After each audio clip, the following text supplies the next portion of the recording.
Sud FM. Il est 17h. salaamaaleykum mbokk yi xibaaru takkusaan si li si nar a gën a Birama Ndiaye bokk na ci kuréel gu ëmb magistrat yu Sénégal ñoom nag daal di nañu topp yoon wa nga xamante ne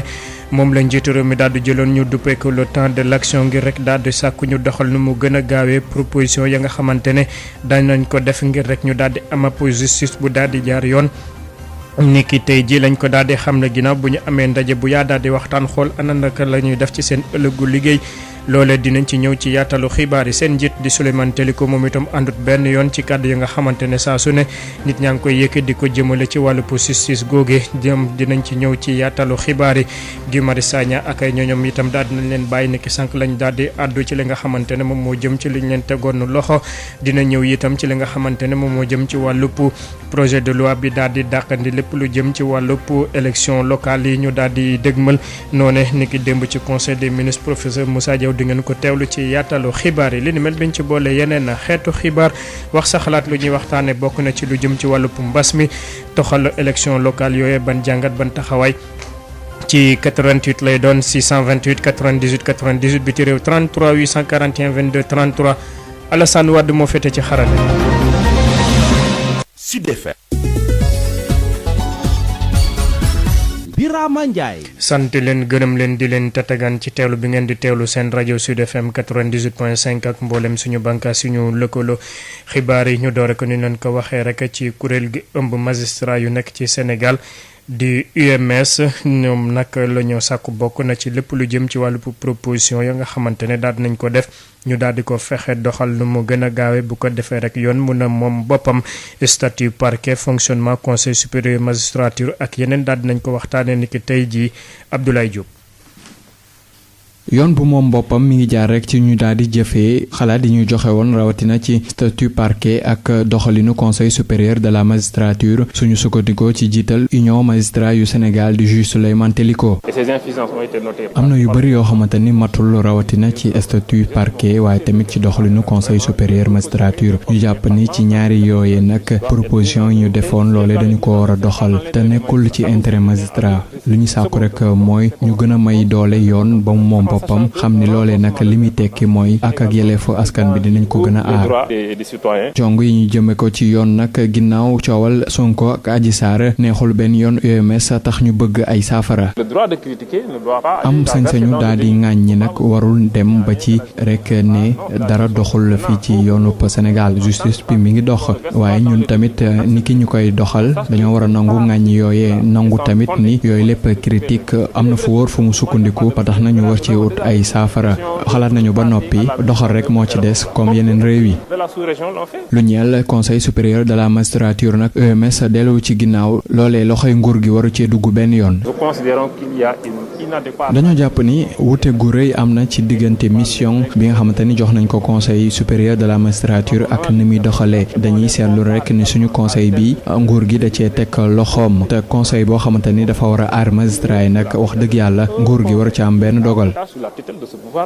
bésub xalaat bi nag nekkoon nag prox ndoll ngir ñi yëngu ci wàllum yoon ñu fàttali ni am na ay jàngat yu ñu daal di def ba noppi ci liggéey ñu àndoon ak ministère bi ci diirub ñaari at. Abdoulaye Diop kile di Birame Souleye Diop administrateur bu parti Pastef Abbas Fall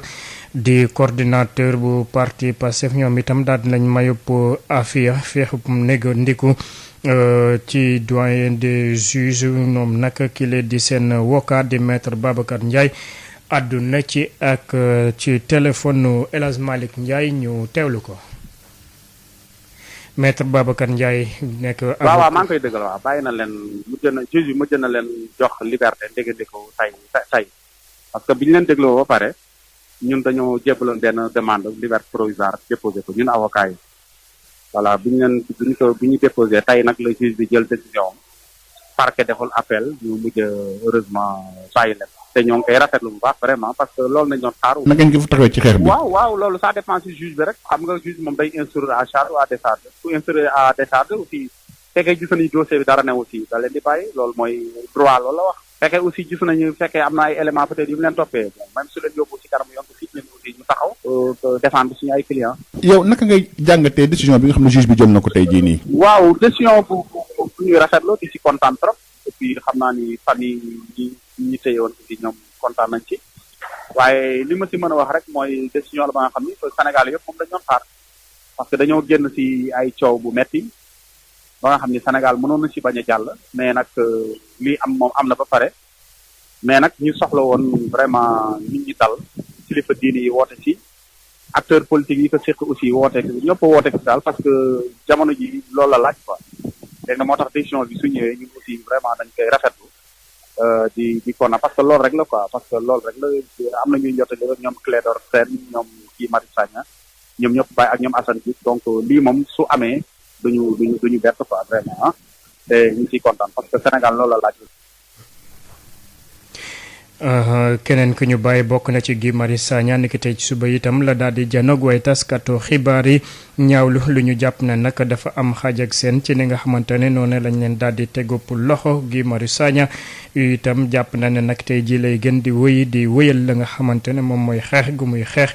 Ismaïla Marcel Koli. ginnaaw bi ñu ko bàyyee ci saasa la activiste bi di Guy Marius Sagna sàkkuwe ñu daal di bàyyi bépp détenu politique bi nekk ci kaso yi rax ci dolli muy ñaawlu ñàkk yemale bu mu nemmeeku ci ni ñu leen di bàyyee. bu dee génn nañ kaso démb mel na ni génnuñu kaso fekk ñeneen ñi nga xam ne ñoom la ñu jàpp te ba tey jii nii ñu nekk kaso génnuñu fa loolu moo gën a tax tey ñu ne mënuñu génn kaso ba pare toog noppi fekk ne am na ñeneen ñoo xam ne ñu ngi ba léegi ci kaso yi di profito di wax ne Sénégal war nañ bàyyi mu mel nii dafa am ñaari citoyen bi bu tuddee Guy Marius Sagna wala Babacar Diop buñ ko jàppee kaso ñu teel ko bàyyi mu génn bu génn amee mu am yeneen citoyen yoo xam ne buñ leen jàppee kaso ñoom ñooy mujjee génn dëgg la maa ngi fii tey waaye mënuñu am mbégte fekk ne ñi nga xam ne ñoom la ñu jàpp les 8 et 9 février bii passé donc ñoom la ñu njëkk jàpp Guy Marius Sagna ñoom la ñu njëkk jàpp Assane Diouf ñoom la ñu njëkk jàpp Clédor Sène lan moo tax luy ndeyu ñun ñu war a njëkk a génn loolu duñ ko rafetlu pas parce que dañoo génn kaso et que sénégalais yépp dañuy naan kaso métti na boo génnee kaso santal yàlla na nga am mbégte na nga tëgg tama déedéet duñu tëgg tama génn bi ñuy génnee nii du dëgg du yoon parce que day génnee boo xam ne day firndeel day dëgëral li nga xam ne bokk na ci li ñuy xeex li ñuy xeex mooy sénégalais yépp ñu yemale leen. Guy Marius Sagna nag fas yéenewul yem fii ci xeex bi ba tax muy sàkku ci ay ñoñom ñu gën a taxaw ba daal di ko wéyeel. ñun pare nañ pour que les droits des hommes politiques bafoués ñu jël ko en charge pare nañ pour xeex des élections à date échue et des élections transparentes waaye pare wuñu pour xeex loolu rek dañoo pare d'abord pour jël en charge les préoccupations des populations et ci xeex jafe-jafe ak nooteel bi ñuy noot askan wi ñu boole ci yeneen yi parce que xam nañ ne la mafia foncière bu ñu waxee mu të mais foog ñu dégager leen par des élections. ci fàttali activiste bi di Guy Marius Sagna ñu ngi ko teg loxo bi weer février amee ñaar fukki fan ak ñaar ginnaaw bi coow Adji Sarr ak Ousmane Sonko jibee ci coow loolee sax ak kile di Ousmane Sonko mu ngi wéy di dox tànk nemmeeku ñi nga xamante ne jàppale woon nañ ko tànk ci bu mu nekkee ci ay ñol-ñol ci mim réew niki tey jii kile di Serigne Modou Bousso Dieng la demoon seeti ñu teewlu ko. dañu am deux décisions extrêmement importantes dañu am deux décisions de la justice benn bi décision de la justice bi ci des ma mën ko tuddee décision morale bu am solo boo xam ne moom a sagal ba ci njëkk c'est la décision du peuple sénégalais bi nga xam ne ci turam la ñuy rendre justice yow peuple bi moo la blanchir ci lépp dégg naa ñu ne ñi doon génn ay terroristes la mais kon sénégalais yëpp ay terroristes la 13 raisons sur 14 génn nañ lànk lool kon je pense que justice amatul regard ci loolu waaye nag loolu justice la mu des moral te kenn moomul xelu kenn waaye nag ku ne gëm na ne sëñ Mountakha du wax ci loolu yàlla billaahi liñ doon wax su doon dëgg sëñ Mountakha du ci dugg du ne nañ la bàyyi de te moo ne nañ ko teg ci suuf te bu doon dëgg su ne bu doon nañ ko teg ci suuf tooñ te ku nekk sëñ Touba ci kaw suuf du tooñ kon je pense que ce dossier est clos il est derrière nous j'invite mes amis journalistes chercheurs toujours de l'information matin midi soir waay loolu weesu nañu ko c'est fini na nga gërëmaat sénégalais yi te nga yëg leen comme nii te nga moytu ay faucon Abdoulaye Wade ay faucon ko sànq Macky Sall ay faucon ko sànq yàlla bu lay faucon sànq faucon yi mooy ñu naan non kii day lambar loolu waxu faucon la kii dafa am remerciement sénégalais yépp kenn ku ne ku mu ci mën a dem këram rek mu dem fa agresseur nag boo ko jekkoo il ne faut pas arrêter monsieur le président allez voir tout le monde il faut en débrasser mooy sama discours de j'aime bien nag la personnalité du président Sonko ak maturité am lu jëm ci wàllub toxal gi ñu toxal élection locale yi loi projet de loi bi ñoo ngi koy yóbbu nañ ko niki démb def nañ ko niki démb ca conseil des ministres tax na rek ñu jàpp ne kii bu ñu sukkandikoo ci professeur Moussa Diaw jàpp na ne nag li ne doon na la nga xamante ne dafa nekk situation bu inconfortable maanaam ñëpp daal duñ ci ñu gis seen bopp ñu teewlu ko ak jokkoom ak El Hadj Malick Ndiaye. mais mobilisation bi am na wane nañu ay mécontentement wane nañu lan mooy seen problème et surtout jeunes yi et loolu nag action bu opposition bi la gën a favorable léegi nag ci loolu mu yaakaar ni moo tax majorité bi daal di comprendre que ni situation bi favorable moo tax moom dafa bëgg ñu dàq élection yi te daañu ko dàq parce que moom moo am yore majorité bi projet de loi bi loolu la bëgg pour ñu reporter encore élection yi mais nag report élection il faut que ñu xam agenda bi dañ ko war a fixer élection yi dañ ko war a xam date ba nga xam ne war nañ ko woon ci def ñu def ko waaw waruñu chaque fois di évoquer ay raisons yoo nga xam ni dool mënu sax mën nañu si ko nit parce que Sud FM di ab lëkkaloo ci njëriñu askan wi. ñoo àddu ba léegi ngeen di wéy di fi taataan xibaar yi ginnaaw bu fukki simili ak ñaar tegoo ci juróomi waxtu ca Thiès la ñu jëm coowal suuf daal di doxaat foofe diggante mareyeur ak itam kilifa yu mairie ba ci yokk bi nga xamante ne nag daal di nañ ko def ZAC bu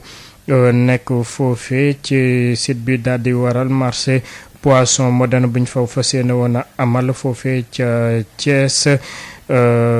ñoom nag ñoo ngi joxoñ baaraamu tuuma direction régionale de l'urbanisme bu nekk ca Thiès chef service régional bi di fàttali nag projet d'extension boobee niki 2004 lañ ko dooroon ci décret bi nga xamante ne moom moo daal di joxe ngir rek ñu daal di wéyal loolee nag ñoo ngi ko daal di xayma ci lu toll ci 2 hectares parcelle boobee nag doon na la nga xamante ne dañ ko joxe woon ngir rek ñu daal di fa def ab marché teewlu ngeen ci Abdou Aziz Diop wala boog ñu teewlu kile di Abdou Aziz Diop nekk chef service régional bu nekk ca Thiès ci micro Babacar Sow. ma yëgal leen rek déjà ni leen foofu espace la boo xam ne ñu ngi tuddee ZAC zone d'aménagement concerté te loolu c'est un décret moo koy institué ba tax na bi ñu koy def fii ñu naan 10 hectares continuité la rek moom la ñuy wax extension bi ZAC bi taxawee bi ñu defee les 3 tranches dañ ci waroon yokk loolu ñu ñëw ni dañ koy aménager fekk nañ fa ay nit ñoo xam ne ñoo fa nekkoon ñu woo leen pendant 3 4 5 mois di ci négociation ak une commission ba kenn ku nekk la nga ca war a am ñu jox la ko ñu fay la ko muy sa ndàmpaay ci loolu la waa mairie ville ñëw nañ ba ci man ni ma ñoom dañu am projet foofu marché au poisson qui date de longtemps bi ñu amee loolu man leen mais yéen ban kayit moo leen jox loolu ñu ni c'est une délibération loolu déjà normalul mais loolu du problème ñu leen bon de toute façon délibération kenn mënu ko def ci biir ZAC bi di ko jox qui que ce soit mais comme état la ñu nit état la ñu démembrement état ngeen te am ngeen marché boo xam ne wax dëgg yàlla sax man sax d'accord naa ci marché bi ma war na mën a am baax na mais nañ ko intégré si ñun li ñuy aménagé te man bi ma koy wax foogoon naa ni loolu ci 10 hectares yi la bokk yi ñuy aménagé ñun ci ñoom seen marché bi ci la bokk man leen léegi comme noonu la mais du au lieu de 5 quand même dañ koy wàññi on va vous donner à peu près 2 hectares ngeen def seen projet ba ma ànd ak fa Dieynaba Sall mooy ki doon wax ci président commission d'environnement bu mairie ville ma ànd fa ak moom ànd fa ak le DC ànd fa ak un représentant ministre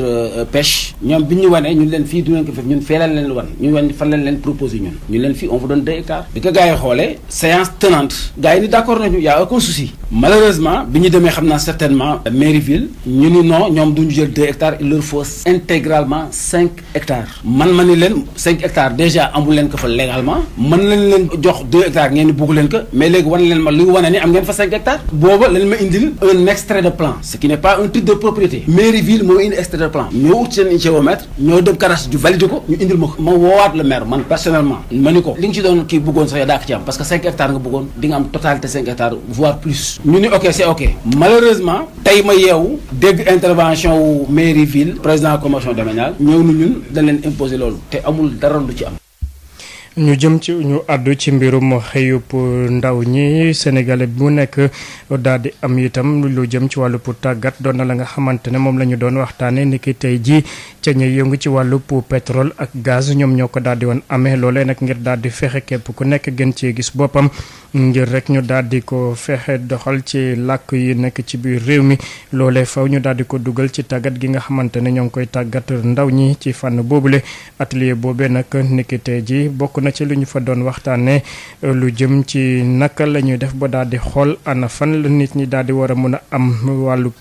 xëy ci métier pétrole ak énergie. Josette Kali. ñu tàggat ñëpp ñi ko bëgg loolee mooy mbébétu ñi nga xamante ni ñooy liggéey ci secteuru pétrole bi ak gaz bi rawatina ngir waajal exploitation wu pétrole ci biir réew mi bile processus bu ñu sukkandikoo ci institut national bu pétrole ak bu gaz dinañ ci dugal langue nationale yi ngir ñëpp mën a jot ci formation bi rawatina ñi nga xamante ni jot nañ cee am expérience lu toll ci at yu bëre te jànguñu ko fenn te it dégguñu sax kàllaama nasaraan tàggatu goo nga xamante ni nag fas ñoo yéene bàyyi kenn ci ginnaaw ndax li ñu jot a am ci ay nit ñoo xamante ni seen xam-xam dafa màcc te muy jógee ci yenn ci ay établissement technique dañ koy wéyal ngir ñëpp mën a jot ci formation waaye it bile liggéey ku nekk gis ci boppam loolee tax direction générale bu technique énergie Sénégal di xamle ni ci at yu njëkk yi dinañu bëgg di tàggat te ñeent fukk ci ay apprenti ba mu mën a yegg ci téeméer ci ay nit yoo xamante ni dinañ leen tàggat ci métier wum pétrole ak gaz bi lii lépp li ko waral acteurs yi di yëngu ci secteuru pétrole ak gaz ñoom ñoo bañ mbir yi bett leen loolee tax ñu dooral formation wu apprenti yi bëgg nañ ci loolee tàggat lim gu takku ci ay nit yoo xamante ni ay doomu réew mi lañu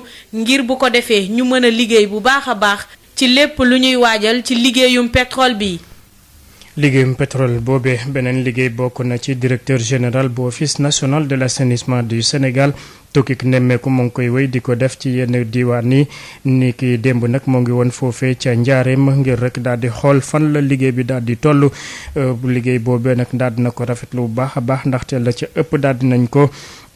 weesu boobu mooy sax fi lekk ay fan dina daloo ay ouvrage yu bees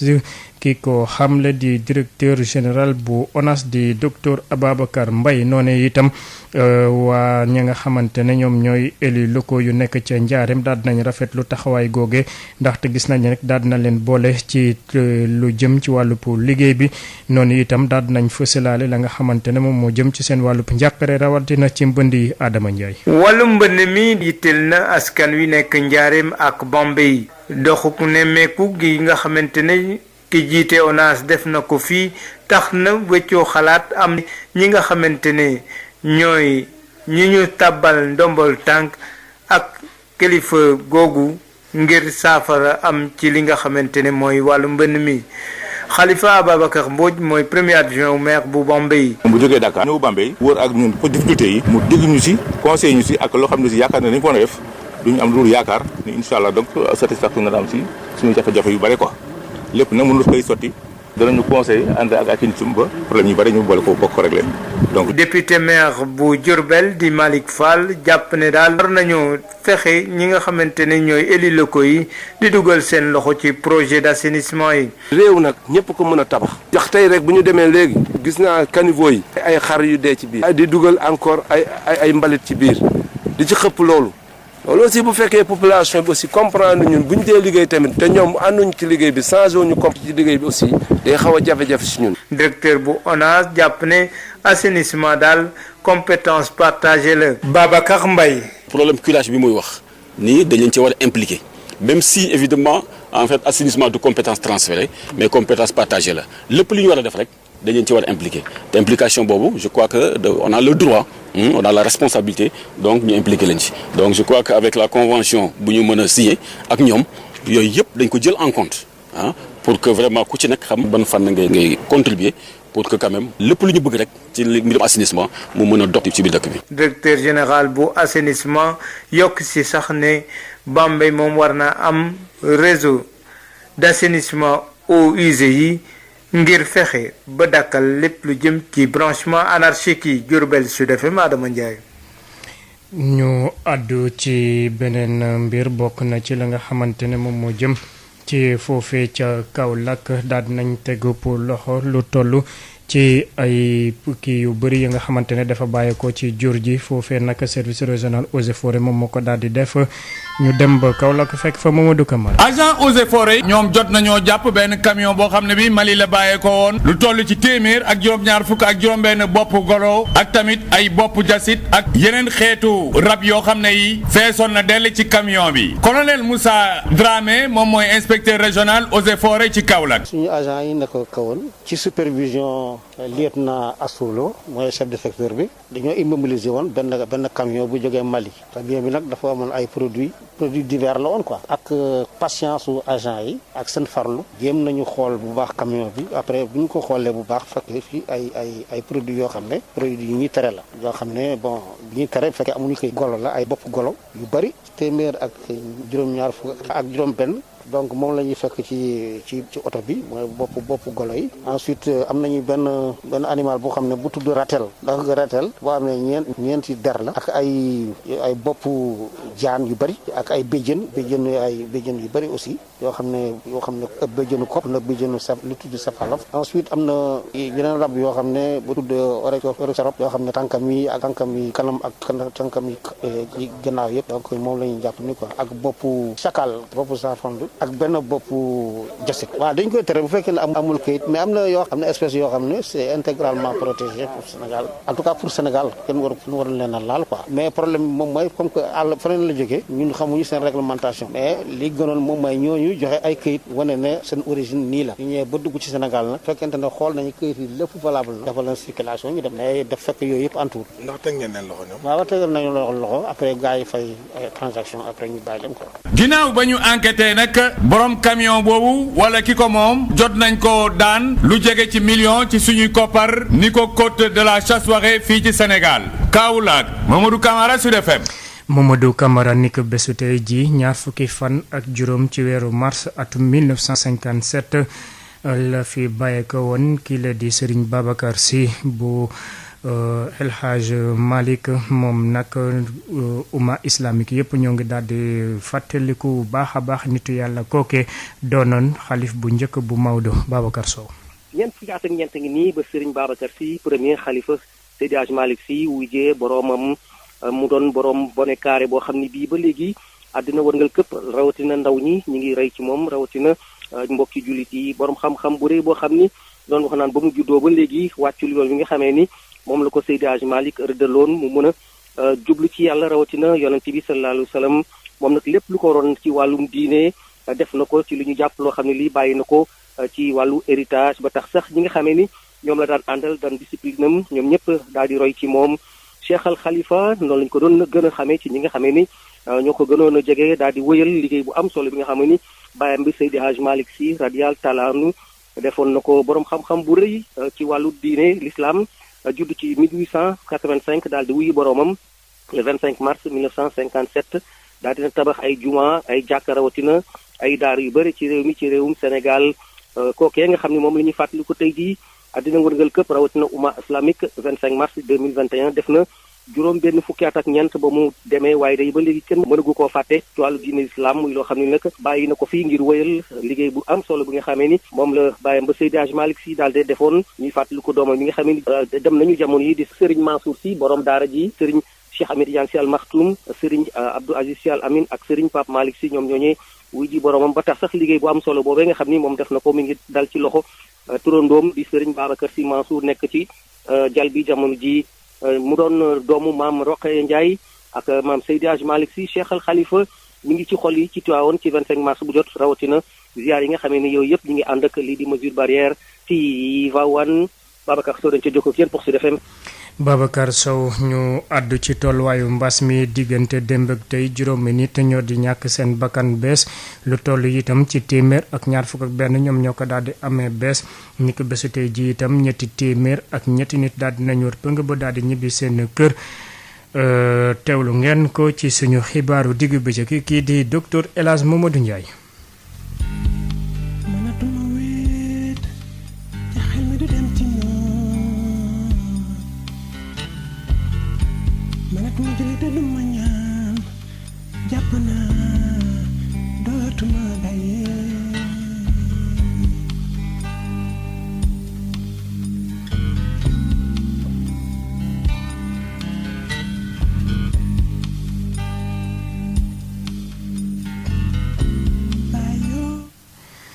...88 628 98 98 biti réew 33 841 22 33